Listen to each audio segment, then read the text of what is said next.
Hi అండి, అందరికీ welcome back to my channel. First time కనుక ఛానల్ చూస్తున్నట్లయితే ప్లీజ్ సబ్స్క్రైబ్ చేసుకోండి. ఈ వీడియోని లైక్ చేయడం అస్సలు మర్చిపోవద్దు. చాలామంది లైక్ చేయకుండా చూస్తున్నారు. ప్లీజ్ లైక్ చేయండి, సపోర్ట్ చేయండి. ఇంకా లేట్ చేయకుండా పొదరిల్లు సీరియల్ ఎపిసోడ్లోకి అయితే వెళ్ళిపోదాం. సీరియల్ స్టార్ట్ అవ్వగానే అయితే ఇంకా ఇంటికి వచ్చిన తర్వాత శైలు వాళ్ళ అమ్మ నాన్న వాళ్ళ అన్నయ్య శైలుని అయితే చాలా తిడతారు.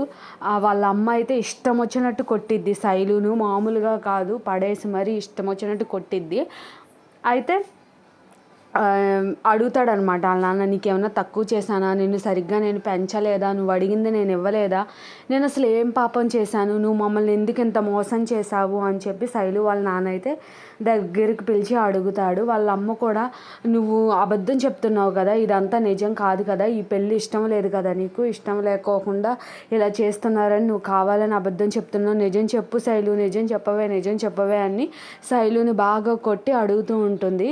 శైలు మనసులో అనుకుంటుంది, ఇప్పుడు కనుక నేను నిజం చెప్పేస్తే, అంటే నేను కడుపుతో లేను అని చెప్పి నిజం చెప్పేస్తే, నిజంగా ఇప్పుడు మా అన్నయ్య ఫ్రెండ్కి ఇచ్చి నాకు పెళ్ళి చేసేస్తారు, ఇది నేను దాచడమే నాకు మంచిది, అసలే కేశవ కూడా ఊళ్ళో లేడు పెళ్ళి గురించి ఆపడానికి అని శైలు అనుకుంటుంది. ఇంకా అనుకొని నిజమైతే చెప్పదు, మనసులో అనుకుంటుంది, క్షమించండి అమ్మా నన్ను అని చెప్పి మనసులో అనుకొని బయటికి మాత్రం ఇదంతా నిజమే, నేనేం అబద్ధం చెప్పట్లేదు అని చెప్పి శైలు అంటుంది. ఇంకా వాళ్ళ అమ్మకి చాలా కోపం వచ్చేస్తుంది. ఇప్పుడు మన పరిస్థితి ఏంటి, మన పరువు తీసేసింది అని ఇష్టం వచ్చినట్టు చాలా బాగా ఏడుస్తూ ఉంటుంది శైలు వాళ్ళమ్మ. ఇంకా శైలు వాళ్ళ అమ్మకి ఏం చేయాలో అర్థం కాక, ఫోన్ చెయ్యండి రా కేశవగాడికి, ఆ మాధవకి ఫోన్ చెయ్యండి, నా కూతురు జీవితం నాశనం చేశారు, చిన్న వయసులోనే ప్రెగ్నెంట్ చేశారు అసలు అని తలనెత్తి నోరు పట్టుకొని బాగా ఏడుస్తూ ఉంటుంది శైలు వాళ్ళమ్మ. ఇంకా ఫోన్ చేస్తారనమాట, మాధవకి ఫోన్ చేస్తారు. శైలు ఫస్ట్ కేశవకి ఫోన్ చేస్తాడు శైలు వాళ్ళ అన్నయ్య. ఫోన్ చేసి, ఏంట్రా నువ్వు చేసిన పని, మా చెల్లెలు కడుపు తెస్తావా అని ఇష్టం వచ్చినట్టు తిట్టి పెట్టేస్తాడు. ఇంకా కేశవకి ఏం అర్థం కాదనమాట, ఏంటి ఈడు ఎలా మాట్లాడుతున్నాడు తింగరగా అనుకుంటాడు. ఈ లోపల శైలు వాళ్ళ అమ్మ అయితే మాధవకి ఫోన్ చేసి,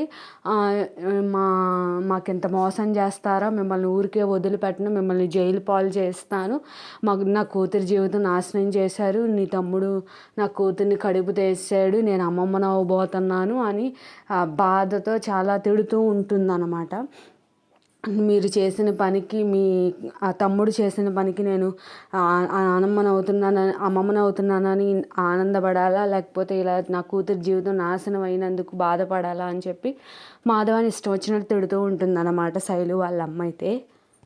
అప్పుడు అందరూ వచ్చేస్తారు. ఏంటండి శైలు ప్రెగ్నెంటా అని చెప్పి మాధవ అడుగు లోపలే ఇంకా ఇంట్లో అందరూ కూడా వచ్చేస్తూ ఉంటారు. వచ్చేసి ఏంటి శైలు ప్రెగ్నెంటా అని అందరూ ఆశ్చర్యపోతారు. ఇంకా అప్పుడు ఫోన్ పెట్టేసిన తర్వాత ఈ లోపల కేశవ వస్తాడనమాట. కేశవ వచ్చి, అన్నయ్య శైలు ప్రెగ్నెంట్ అని చెప్పబోతాడు. అప్పుడు చెంపల మీద మాధవ అయితే కేశవాని బాగా కొడతాడు.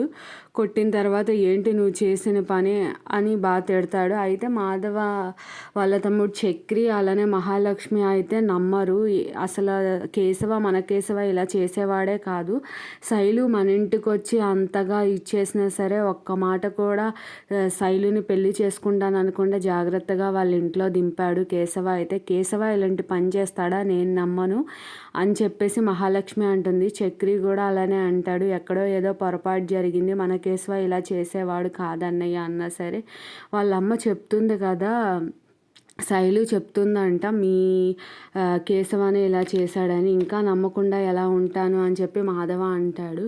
అసలు ఎవరికి ఏం అర్థం కాదు, కేశవ ఎప్పుడు మా అన్నయ్య నా మీద చేయి చేసుకోడు, అలాంటిది నా మీద చేయి చేసుకున్నాడు అని చెప్పేసి బయటకు వచ్చి శైలుకి ఫోన్ చేస్తాడనమాట. ఫోన్ చేస్తే అది లిఫ్ట్ చేసిద్ది శైలు. ఫోన్ లిఫ్ట్ చేసి, సరే వీడిని ఆట పట్టిద్దాం, ఏంటి నువ్వు ప్రెగ్నెంట్ అంటున్నారు నిజమేనా, అదే అలాగా మనకి ఎలా ప్రెగ్నెంట్ అనుకుంటూ ఉంటాడనమాట కేశవ. మనసులో ముద్దు పెట్టుకుంటేనే ప్రెగ్నెన్సీ వస్తుందా అని చెప్పి ఇది ఎలా జరిగింది అని అనుకుంటూ ఉంటాడు. అయితే శైలుకి ఫోన్ చేయగానే శైలు ఏమో ఆట పట్టిద్దాము వీడిని కాసేపు అన్నట్టుగా, శైలు ఏమో అవును నిజమే మనకి జరిగింది కదా, నాకు తెలియకుండా ఎలా జరిగింది అని చెప్పి అంటూ ఉంటాడు కేశవ. ఏమో నీకు తెలియకుండా ఎలా జరిగిద్ది అని చెప్పేసి ఆట పట్టిస్తూ ఉంటుంది కేశవని. ఆ విషయాలకి నిజంగా షాక్ అయిపోతూ ఉంటాడు కేశవ. ఈ లోపలైతే ఇక్కడ నారాయణ్‌ని చూపిస్తారు. నారాయణ అయితే తోటలో పేకాట ఆడుకుంటూ ఉంటాడు సరదాగా. ఆడుకుంటూ వాళ్ళ ఫ్రెండ్స్‌తో చక్కగా మాట్లాడుకుంటూ ఉంటాడు. ఈ లోపలే రౌడీలు వస్తారు. రౌడీలు వచ్చి "నువ్వు మా ఊరు దాటి ఎలా ఎళ్తావు?" ఆళ్ళ బామ్మర్ది కూడా వస్తాడు. అంటే ఆ ఊరి పెద్ద. హ్మ్. వచ్చి నువ్వు ఎలా ఊరు దాటుతావో నేను చూస్తాను అని చెప్పి మాట్లాడుతూ ఉంటాడు. నువ్వు నన్నేం చేసేదేంటి? నీకు నేను భయపడే నేనెక్కడికెళ్ళాలి? ఇది నేను పుట్టినూరు, నా సొంతూరు అని చెప్పి నారాయణ అంటాడు. అలా అన్న తర్వాత అయితే రౌడీలు ఎవరైతే ఉన్నారో నారాయణ మీదకి ఫైట్ చేస్తారు. నారాయణ కూడా ఒక 2 సార్లు అయితే నారాయణ ఫైట్ చేశాడు. ఫైట్ చేసిన తర్వాత ఫైట్ చేస్తూ ఉంటాడు. నలుగురు రౌడీలు ఎవరైతే ఉన్నారో వాళ్ళు కింద పడిపోతారు. అదే టైంలో నారాయణ వాళ్ళ బామ్మర్ది వెనకాల నుంచి తల మీద కర్రతో అయితే గట్టిగా కొడతాడు. ఆ కొట్టడంతోనే నారాయణ స్పృహ తప్పి పడిపోతాడు. ఆ పడిపోతే ఇంకా ఈడ్చుకెళ్ళిపోయి కారులో తీసుకెళ్ళిపోతూ ఉంటారు. రౌడీలు లాక్కెళ్ళిపోతూ ఉంటారు. అయితే ఇదంతా వాళ్ళ నారాయణ ఫ్రెండ్స్ అలానే వీళ్ళకి గైడ్ లాగా వచ్చి ఎవరైతే ఈ మాధవ వాళ్ళకి, చక్రి వాళ్ళకి గైడ్ లాగా అన్నీ చూస్తాడు కదా! అతను కూడా బైక్ మీద నుంచొని ఇలా జరగడం మొత్తం చూస్తాడు. రేపటి ఎపిసోడ్‌లో అయితే చాలా ఇంట్రెస్టింగ్‌గా ఉండబోతుంది ఎపిసోడ్. ఈ నారాయణ్‌ని వీళ్ళందరూ ఊరికి వెళ్ళిపోదామని చెప్పి రెడీ అయిపోయి కార్‌లన్నీ లగేజ్ సర్దేసుకుంటారు. నారాయణ్‌ని అయితే అస్సలు పట్టించుకోరు. అప్పుడే వచ్చి ఈ విషయం చెప్తాడు. రేపటి ఎపిసోడ్ అయితే చాలా ఇంట్రెస్టింగ్‌గా ఉంటుంది. మిస్ అవ్వద్దు.